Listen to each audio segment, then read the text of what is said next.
Pengungkapan kasus clandestine laboratorium ini menunjukkan bahwa tidak ada satu hal yang tidak mungkin kita lakukan kalau kita bekerja bersama-sama, kita berkolaborasi.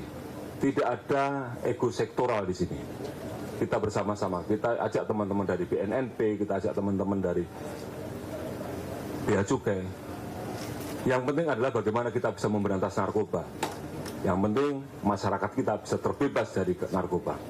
Ini adalah komitmen Kepolisian Negara Republik Indonesia untuk terus melaksanakan pemberantasan narkoba guna menyelamatkan generasi muda dalam rangka menuju Indonesia Emas tahun 2045. Demikian yang ingin saya sampaikan. Nanti secara teknis akan dijelaskan oleh Pak Direktur Tipik Narkoba Baris Krim Polri. Terima kasih. Assalamualaikum warahmatullahi wabarakatuh.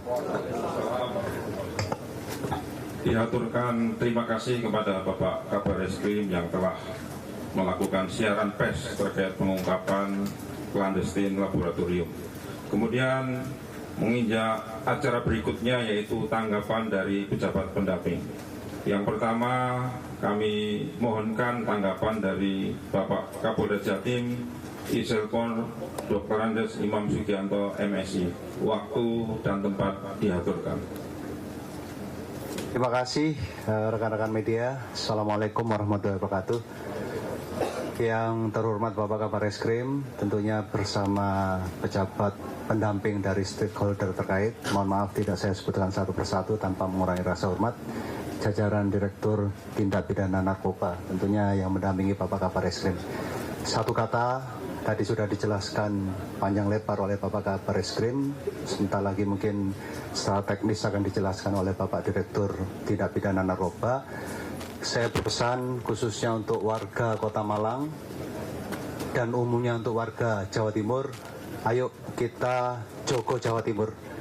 Kita jogo Jawa Timur, mudah-mudahan hal-hal seperti ini ke depan tidak akan kita temukan. Kalau ditemukan secepat seperti yang diungkap oleh jajaran Baris Krim Polri ini, kita akan sajikan untuk masyarakat Jawa Timur.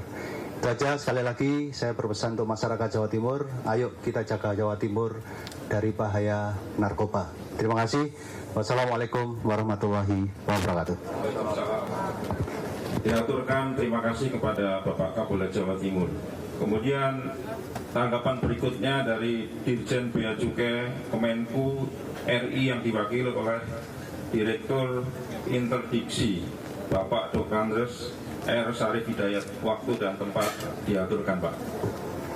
Baik, terima kasih yang kami hormati Pak Kabar Eskrim dan jajaran, yang kami hormati Bapak dan Ibu semua dari kementerian yang terkait yang ada hadir di sini, dan juga tentunya saya banggakan rekan-rekan media. Terima kasih atas kesempatannya. Pertama dapat kami sampaikan bahwa pengungkapan clandestine laboratorium ini adalah merupakan bentuk komitmen dari Direktorat Jenderal Bea dan Cukai dalam melindungi masyarakat dari bahaya peredaran narkotika, yang merupakan salah satu perwujudan fungsi daripada perlindungan masyarakat atau community protector dari kami. Kemudian yang kedua, bahwa pengungkapan ini merupakan bentuk sinergi kami yang terus-menerus kami lakukan dengan Kepolisian Negara Republik Indonesia, khususnya Baris Krim Polri, dalam penanggulangan penyalahgunaan dan peredaran gelap narkotika. Dapat kami sampaikan bahwa berdasarkan hasil analisis yang kita lakukan atas penindakan clandestine laboratorium sebelumnya sudah kita sama-sama ungkap, yang dari Tangerang, di Semarang, di Bali, dan juga yang ada di sini dan juga di Medan. Kami mempelajari bagaimana masuknya barang-barang tersebut. Dari hasil pengawasan kami, ternyata memang barang-barang ini sebagian besar adalah diimpor atau dimasukkan dari luar negeri, utamanya dari Cina. Nah, untuk kasus ini tentunya kami melihat barang apa sih yang biasa dimasukkan. Ternyata barang-barang prekursor dan juga barang-barang calon prekursor dimasukkan ke Indonesia dan biasanya disamarkan sebagai cat, sebagai pigmen, dan seperti itu. Sehingga kami melakukan penelitian yang cukup mendalam setiap pengiriman barang-barang yang namanya kimia dari luar negeri. Nah, Bapak, untuk pembuatan ini, jadi gimana cara membuatnya, bagaimana campurannya, itu dikendalikan oleh yang bersangkutan ini yang sekarang sedang kita buru. Kemudian yang kedua, ini pabrik besar dan dimasarkan dengan e-commerce. Ini pemasarannya itu menggunakan Instagram, menggunakan mereka punya Instagram, dipasarkan, dan bagi yang memesan dikirim. Seperti kemarin ke Jakarta itu yang kita temukan adalah tempat transitnya. Dari situ nanti akan dikirim lagi ke para pemesannya. Nah, ini ada cara-cara mereka untuk melakukan penyamaran, untuk menyamarkan produknya. Nah, seperti yang dari awal tadi, rumah ini pun disamarkan menjadi tempat kantor IO, event organizer. Nah, jadi kalau kita melihat lambang-lambang atau tanda-tanda yang ada di sini, dituliskan di depan ini, siapa yang akan nyangka ini pabrik narkoba? Pasti yang akan dilihat adalah ini adalah pabrik oleh kantor event organizer.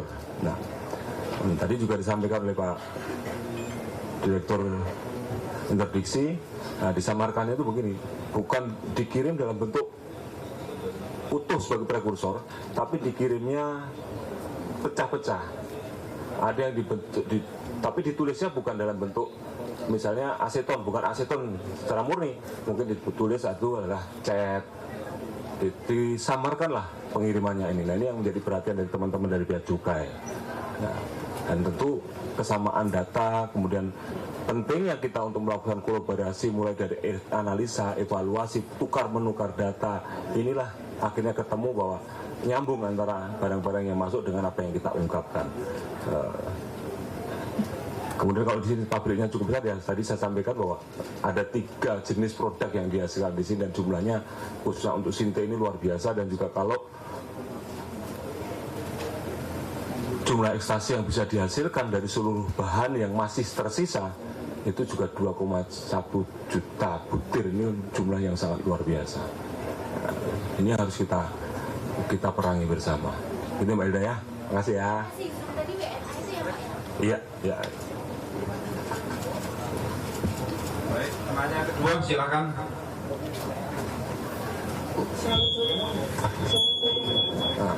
Selamat sore Pak.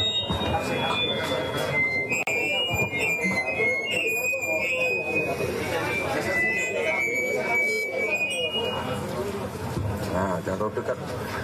Deketan nama saya. Selamat sore Pak, saya Avandia dari Jawa Pusradar Malang. Mohon izin bertanya, tadi kan sempat dijelaskan kalau antara WNA dengan pelaku ini tidak kenal. Itu bagaimana pelaku bisa mengetahui WNA itu memiliki kemampuan itu, dan kemudian apakah masing-masing dari pelaku ini sudah pernah terkena kasus narkoba?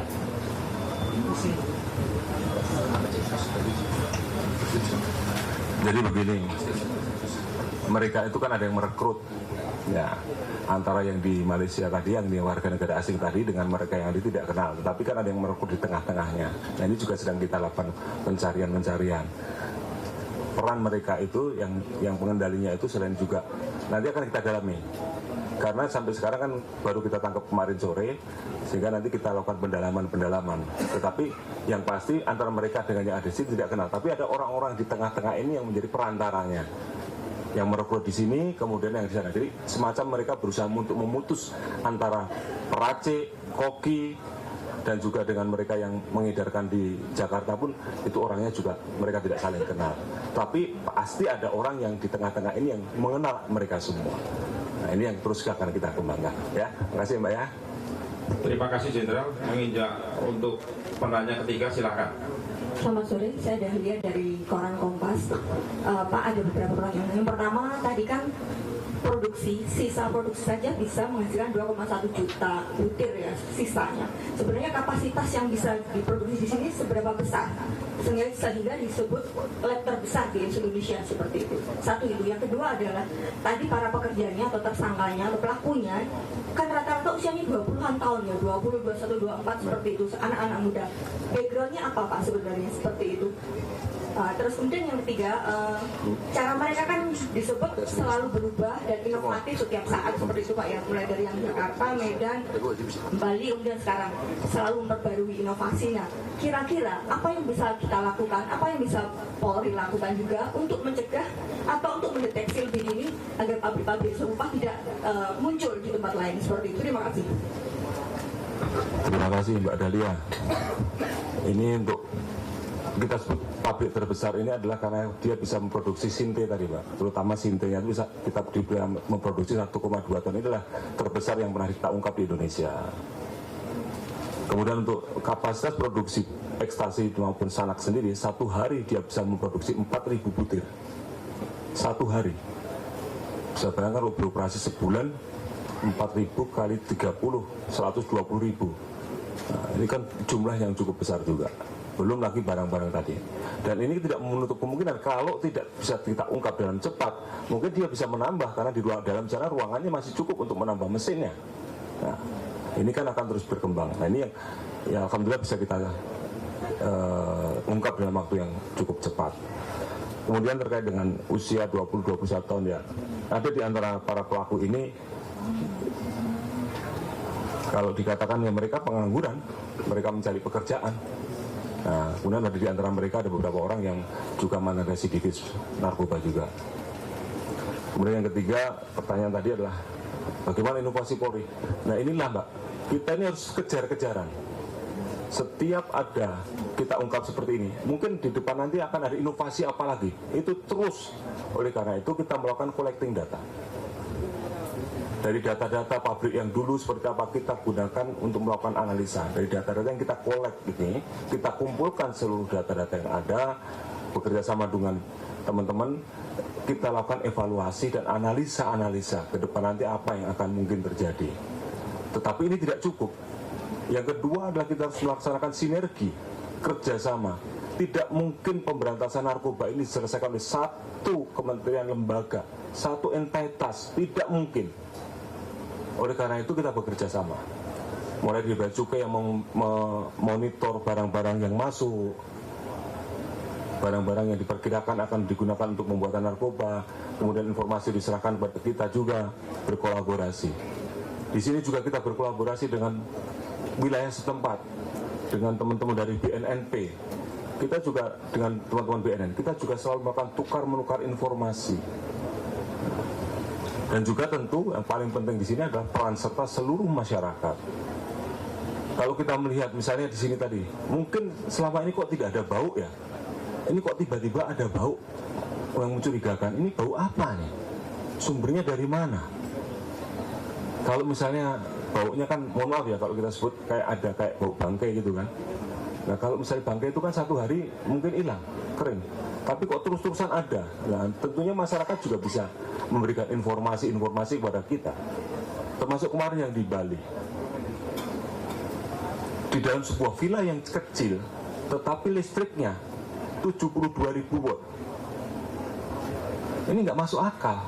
Kalau hanya digunakan untuk sebuah villa tanpa kolam renang, tanpa ini, tidak masuk akal.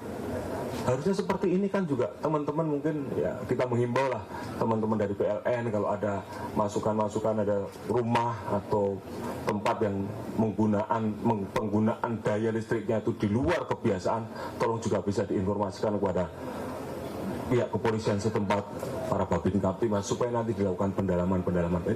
Ini butuh kerjasama kita semua dan tentu dengan sinergisitas seluruh pihak ini insya Allah Indonesia bisa memberantakan pemberantasan narkoba. Selain itu kita juga terus bekerja sama dengan pihak-pihak dari luar negeri, pihak-pihak teman dari kepolisian atau mau yang memiliki otoritas dalam penanggulangan narkoba di beberapa negara, termasuk kawasan ASEAN. Kita kerjasama dengan Malaysia, dengan Thailand, dengan Myanmar, juga dengan Australia, Brunei, dengan DIE Amerika Serikat. Kita terus melakukan kerjasama, baik dalam bentuk kerjasama peningkatan kapasitas, melakukan penyelidikan secara bersama-sama, dan juga melakukan upaya penegakan hukum secara bersama-sama. Dan terus kita lakukan baik dalam bentuk polis to polis maupun dalam bentuk komunitas-komunitas internasional seperti melalui Interpol, melalui Asianapol dan lain sebagainya. Demikian Mbak, terima kasih. Ya, cukup ya. Terima kasih Jenderal atas tanggapan yang diberikan. Menginjak acara berikutnya yaitu foto bersama dengan barang bukti. Silakan kepada rekan-rekan media untuk mengambil dokumentasi dan liputan terkait dengan foto dengan barang bukti.